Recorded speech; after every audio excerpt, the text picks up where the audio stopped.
Have you ever faced a moment where the odds were stacked against you? Where fear said, don't move, but faith whispered, go anyway. This isn't just a story about war. It's about a man who moved when no one else would. A man named Jonathan who dared to believe that God could save, whether by many or by few. And maybe, just maybe, it's time you believed the same. In a world frozen by fear, one man decided to move. No crowd behind him, no army cheering him on, just a sword in his hand, an armor-bearer by his side, and a faith too bold to sit still. This is not the story of a king. This is the story of Jonathan, a man who didn't wait for the odds to shift in his favor, but trusted God to shift the battle itself. King Saul was waiting, surrounded by 600 men, stuck in hesitation. But Jonathan, he saw the same enemy and said, let's go over to the outpost of those uncircumcised men. Perhaps the Lord will act on our behalf. Perhaps not a word of doubt, but a declaration of faith. Because faith doesn't always see the finish line, but it trusts the one who walks the road. The journey wasn't easy.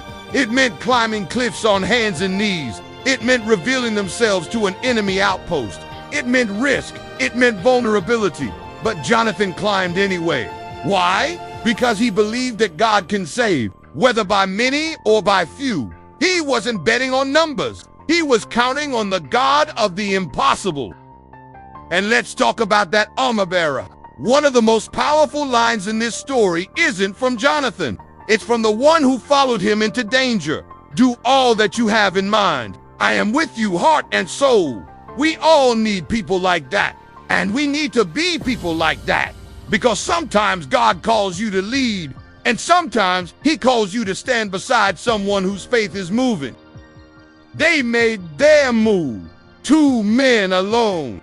But they didn't stay alone for long. As they fought, God joined the battle.